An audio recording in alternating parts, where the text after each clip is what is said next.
हम लोगों ने प्रीवियस क्लास में ये पढ़ा था कि इवेपोरेशन क्या होता है। इवेपोरेशन होता है लिक्विड का वाटर का गैस में चेंज हो जाना। For example you just had washed clothes, आपने कपड़े धोए हैं अभी अभी और उनको ऊपर रस्सी पर रोप पर हैंग किया है। You seems after some time, after few hours जो क्लोथ है वो ड्राई हो जाएंगे तो पानी क्या हो गया, बॉयल हुआ है, इवेपोरेट हो गया। ओके, इवेपोरेशन का वैसे भी आपको हिंदी मीनिंग छोटी क्लासेस से पता ही है। अब हमने एक नई चीजें सीखी है, वो क्या सीखा आप लोगों ने, इवेपोरेशन कॉज कूलिंग, हमने ये सीखा है ना। ये जो न्यू गर्ल है बेटा, ये जो हम चीजें लिख रहे हैं ना, ये हम सारे एग्जाम्पल्स लिख रहे हैं कि इवेपोरेशन से कूलिंग होती है, तो उसके एग्जाम्पल्स बताओ। तो फर्स्ट एग्जाम्पल हम लोग यहाँ पे अर्दन पॉट का लिख रहे हैं। Okay, so this is a pot, earthen pot here. थोड़ा सा अर्दन पॉट का स्ट्रक्चर खराब बनेगा because I am not good in so much drawing. So earthen pot यानी मटका जिसमें हम घर में पानी रखते हैं। You will be wonder to know कि उसमें पानी कैसे ठंडा होता है। There are so many minute holes बेटा, छोटे छोटे होल्स होते हैं मटके में। ओके, एंड ये जो सारे होल्स होते हैं आपके मटके में, अर्दन पॉट में, ये होल्स हमें दिखाई नहीं देते, इतने छोटे होते हैं। हाँ, माइक्रोस्कोप से देख लेना आपको वो होल्स दिखाई देंगे, बहुत छोटे छोटे होल्स हैं। इससे क्या होता है, जब आप अंदर पानी भरते हैं, water is seeping out, water is seeping out from here। वैसे ये इंग्लिश मुझे सही लग रहा है, water seeps out होना चाहिए, water seeps out from here। यहाँ से हल्का हल्का पानी बाहर आता है, और होल्स इतने छोटे हैं तो पानी भी बहुत कम, ना के बराबर ही इनसे बाहर निकलेगा। पर जब पानी बाहर आता है तो बाहर क्या है, हवा है। हवा उस पानी को क्या करती है, जब वाटर यहाँ आ जाता है, उस वाटर को क्या करती है, then water evaporates, water evaporate होगा। इवेपोरेट्स का मतलब है लिक्विड से गैसियस नेचर में चेंज हो जाएगा। क्या ये बात समझ में आई? Whenever it happens, water liquid से गैसियस नेचर में चेंज हो जाएगा। अगर वाटर लिक्विड से गैसियस में चेंज हो रहा है तो उसके पीछे कोई ना कोई चीज है जो उसको एनर्जी दे रही है। अपने आप नहीं होता, दुनिया में कोई भी काम अपने आप नहीं होगा, हर प्रोसेस के लिए हमें एनर्जी चाहिए। तो वो एनर्जी किस फॉर्म से मिलेगी, इस प्रोसेस में कौन सी एनर्जी यूज होगी, हीट एनर्जी। विच एनर्जी बेटा, हीट एनर्जी। वो हीट एनर्जी कहाँ से मिलेगी, इस मटके से। ये जो मटका है ना अर्दन पॉट, इसकी सरफेस जो है ना, सरफेस अभी गर्म है, अभी गर्म है, हल्का गर्म ही है। अभी आपने घर में अपना किचन में मटका निकाल के रखा, एकदम तो ठंडा होता है बाहर से नहीं, पानी डालोगे ना तो थोड़ी देर बाद देखना ठंडा हो जाएगा। नया मटका लेकर आए हो और मार्केट से पानी नहीं डाला है तो वो गर्म ही होगा उसका सरफेस, है ना। पानी डालोगे 1 या 2 घंटे बाद ठंडा हो जाएगा। क्यों? क्योंकि उसकी सरफेस जो हीट है, वो हीट कहाँ चली गई, वो हीट यूज हो गई लिक्विड को किसमें चेंज करने में, गैस। और ऐसी हीट को बोलते हैं लेटेंट हीट, क्योंकि वो हीट हमें दिखाई नहीं दी। समझ में आ रहा है? तो इवेपोरेशन जहां से भी होगा, जहां से भी लिक्विड इवेपोरेट होगा, गैस में चेंज होगा, वो सरफेस ठंडी हो जाएगी। This proved. अब एक और एग्जांपल, जब हमें स्वेटिंग होती है, पसीना आता है, तो आप नोटिस करना उस टाइम पे जब पसीना सोख रहा होता है ना, तो हमारी स्किन में ठंडक फील होती है। आप बाहर से आना एक बार खेल के, पूरा जोश भरा, और आके ऐसे फैन के नीचे खड़े हो जाना, आप नोटिस करेंगे आपको ठंडा लगेगा अपना फेस। क्यों? क्योंकि आपके फेस पे जो स्वेट है, वो स्वेट क्या है, लिक्विड। वो स्वेट क्या होगा, इवेपोरेट, किसमें चेंज होगा, तो हीट किससे लेगा, स्वेट ने किस सरफेस को टच करा हुआ है, आपकी स्किन को, तो स्किन से हीट ले लेगा, स्वेट इवेपोरेट हो जाएगा। बात समझ में आ रही है? ऐसे कुछ और एग्जांपल्स भी पढ़ने हैं, पर पहले बोलो ये क्लियर, पॉज करो, ये बनाओ।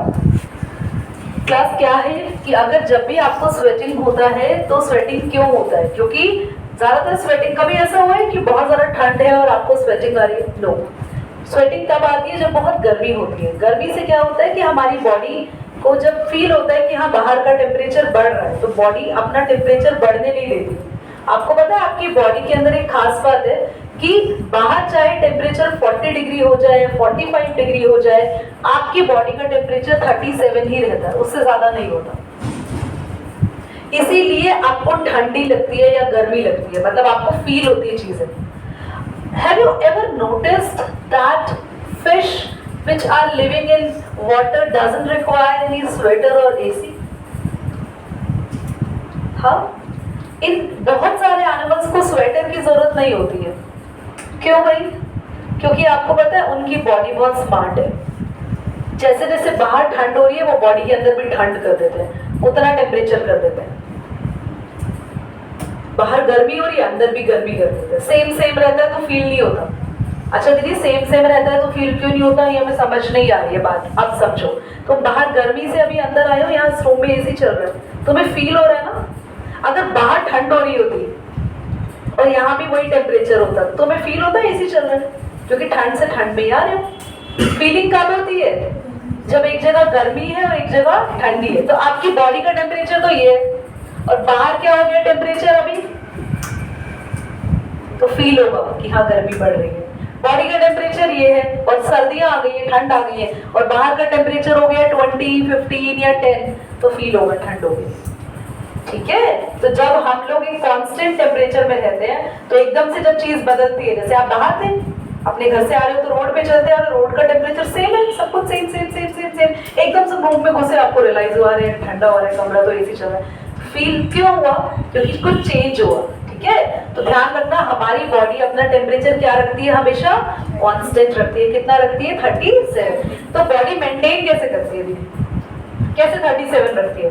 तो कैसे रखती है वो समझो। जब भी गर्मी होती है बहुत, तो बॉडी बहुत सारा पसीना निकालना शुरू करती है, स्वेटिंग निकालती है। उस स्वेटिंग से क्या होता है, जहां जहां स्वेटिंग हो रही है, वो स्वेट जब उड़ता है, वो स्वेट जब उड़ता है यानी इवेपोरेट होता है, तो बॉडी से क्या ले लेता है? हीट। और बॉडी से हीट ले लेता है, और हमारा टेम्परेचर 37 से बॉडी बढ़ने नहीं देती, उतना कम कर देती है। समझ में आ रही है आपको बात? और जितनी गर्मी होती है उतना स्वेट होता है।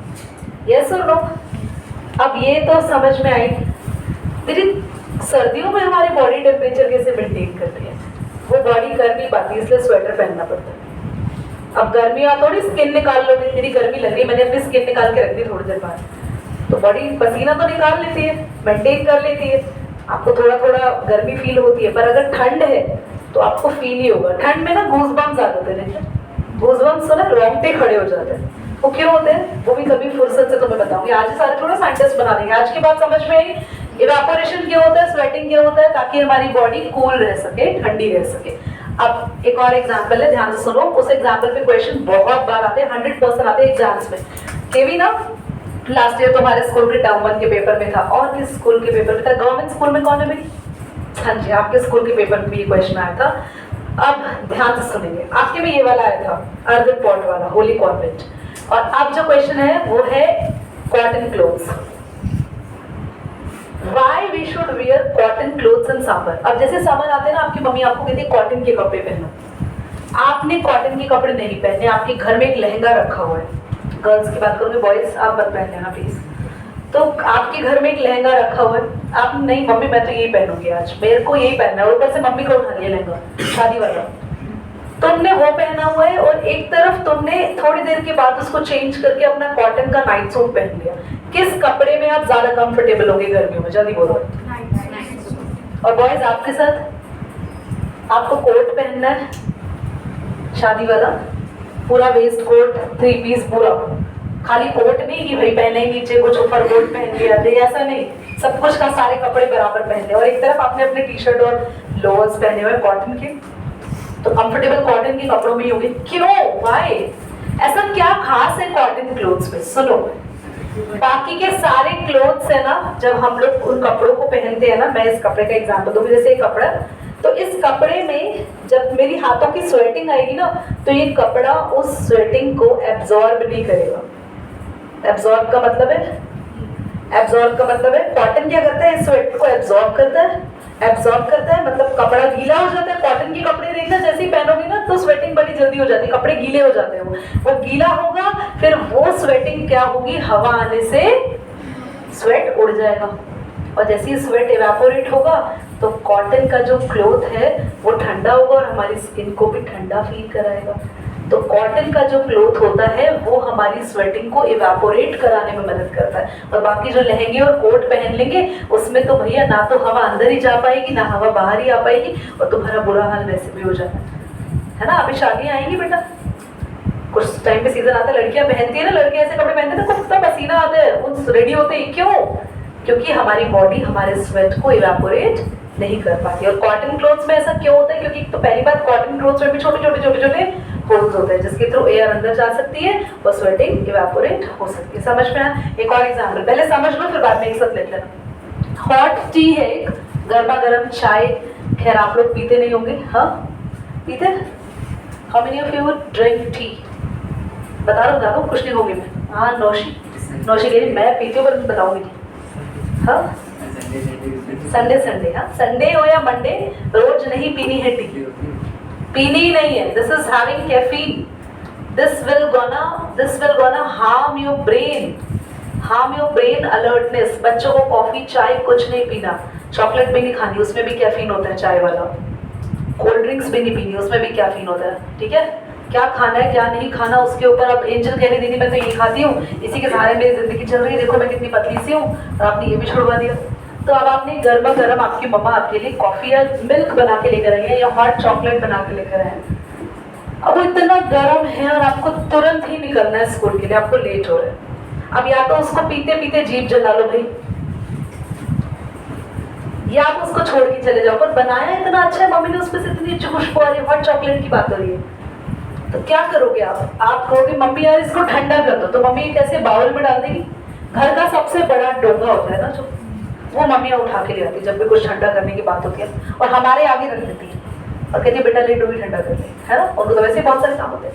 तो why she keep the T और कॉफी, अब मैं अब वापस आती हूँ बुकिश लैंग्वेज में बोलूंगी ना, सॉसर होता है वो छोटी सी प्लेट जो कप के साथ नीचे होती है ना, कप प्लेट, है ना। अब हमारे घर में भैया इतने हम लोग रईस नहीं सो कॉल्ड कि हम कप के नीचे प्लेट लगा के पीते हैं। ऑफकोर्स आप लोग भी नहीं पीते होंगे, ठीक है, नॉर्मल कप के साथ ही पीते हैं, पर मैं वो कप प्लेट की बात कर रही हूँ जिसमें से वो प्लेट वाला सिस्टम वाला।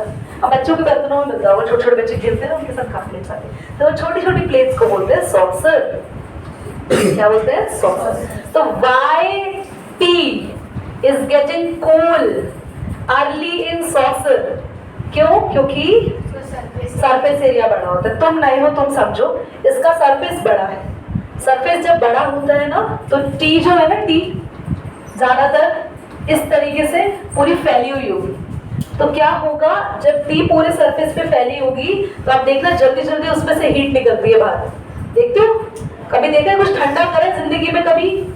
तो उसमें से जल्दी जल्दी अच्छा मैगी तो करी होगी सबने, और मैगी बनाने के बाद जैसे प्लेट में डालो उसमें से भाप निकलती है बहुत सारी, है ना। वो तुरंत ही मन करता है खा जाए भाई ना देख ले हमें। तो वो जो उसमें से हीट निकल रही होती है वो इतनी सारी हीट क्यों निकलती है? सरफेस एरिया बड़ा हो जाता है। जैसे ही सरफेस एरिया जितना ज्यादा बड़ा होगा इवेपोरेशन उतना जल्दी होगा, और इवेपोरेशन होते ही हमें पता है इवेपोरेशन क्या कॉज करता है?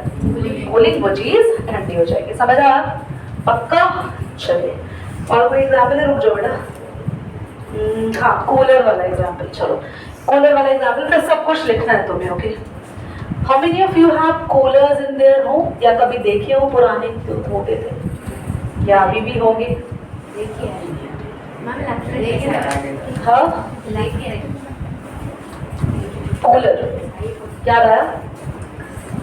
अब इस कूलर में होती थी यहाँ बहुत ही प्यारी प्यारी ग्रास जालियां होती थी। अब ये कूलर ना बहुत बढ़िया काम करता है ड्राई डे में। अभी ड्राई डेज चल रहे हैं, आप कूलर चलाओ बढ़िया हवा देगा आपको। जैसे बारिशों का मौसम आ जाता है ना, ये भैया बहुत बेकार काम करता है। इसकी हवा से पसीना नहीं सूखता, लगता है और मिल रहा है हमें। अब ऐसा क्यों दीदी? कूलर ड्राई डे में बढ़िया काम कर रहा है, वैसे काम क्यों नहीं कर रहा? क्योंकि कूलर का पूरा फंडा इवेपोरेशन पे है। कूलर ठंडी हवा दे ही क्यों रहा है? ध्यान से सुनो। कूलर में लगा होता है पंप, है ना। पंप ना पानी उछालता है और पानी इसमें आता है जालियों में, है ना। कितने बच्चों को पता है चीज है? पता है? कूलर में पंप लगा होता है, पंप से पानी आता है जालियों में, और सारी जालियां गीली होती है, और जैसी सारी जालियां गीली होती है और बाहर हवा जो मिलती है उस जालियों को सुखाती है, पानी उसका उड़ाती है। देखो कूलर में पानी कम भी होता है ना, पानी भरना पड़ता है ना बार बार। क्यों पानी भरना पड़ता है भाई? एक बार डाल दिया, नीचे का नल लगा रखा, कूलर के नीचे बर्तन धो रहे हो, नहीं, तो पानी क्यों ठंडा हो जाता है, पानी क्यों खत्म हो जाता है? क्योंकि वो पानी, क्योंकि जो जालियों पे पानी आ रहा है, वो जालियों पे जो पानी है बाहर की हवा से पानी उड़ता है, इवेपोरेट हो जाता है, और जब वो पानी इवेपोरेट होगा तो जालियां ठंडी हो जाएंगी, क्योंकि इवेपोरेशन कॉज कूलिंग, और जालियां ठंडी हो जाएंगी तो हवा कूलर में से ठंडी आएगी। अब आपने कमरे में कूलर लगा रखा है और एक बाहर लगा रखा है, बाहर वाली विंडो, जो घर के बाहर हो, बालकनी की विंडो या रूम के बाहर की विंडो, कौन सा कूलर मस्त काम करेगा? अच्छा, बाहर। कमरे वाला नहीं काम करेगा। कमरे के अंदर अगर कूलर लगा है ना, उसमें कोई खिड़की नहीं है, बाहर की हवा नहीं, क्यों नहीं काम करेगा? क्योंकि उसका पानी अच्छे से इवेपोरेट नहीं होगा। यही होता है रेनी सीजन में। जब रेनी सीजन होता है तो बहुत ज्यादा ह्यूमिडिटी आ जाती है, उमस जिसे कहते हैं। रेनी सीजन, बेटा ये आपने नहीं पढ़ा है, बाकी बच्चे पढ़ चुके। कितने बच्चों ने पढ़ा है? ह्यूमिडिटी से इवेपोरेशन कम हो जाता है। आप बस ये लाइन याद कर रहे हो, ओके? जैसे जितनी ज्यादा ह्यूमिडिटी होगी, जितनी ज्यादा उमस होती है, तो इवेपोरेशन कम हो जाता है। तो रेनी सीजन में इवेपोरेशन अगर कम होगा तो क्या हमारा कूलर काम करेगा? क्योंकि कूलर किस प्रोसेस पे काम कर रहा है? तो रेनी सीजन में इवेपोरेशन ही नहीं होता, इवेपोरेशन नहीं होता। रेनी सीजन आ गया, देखो ना कितना बढ़िया रेनी सीजन, बादल गरज रहे हैं। तो रेनी सीजन में क्या नहीं होता?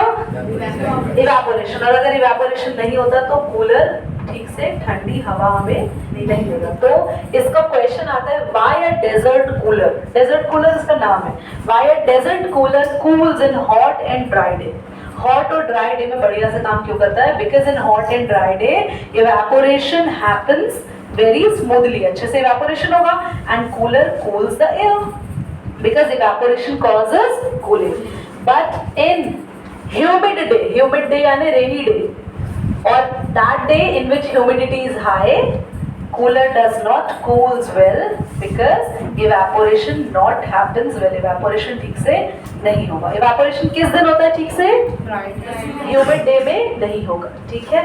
चलो बेटा पॉज करो, लिखे सारे, ध्यान से सोनेंगे सब, सभी ऑन कर दिया? बेटा आपको ना एक छोटी सी एक्टिविटी करनी है घर पे जाके, सबको। आपको एक स्टील ग्लास लेना है। ऐसे बोल रहे हैं आप, घरों में स्टील ग्लास नहीं है?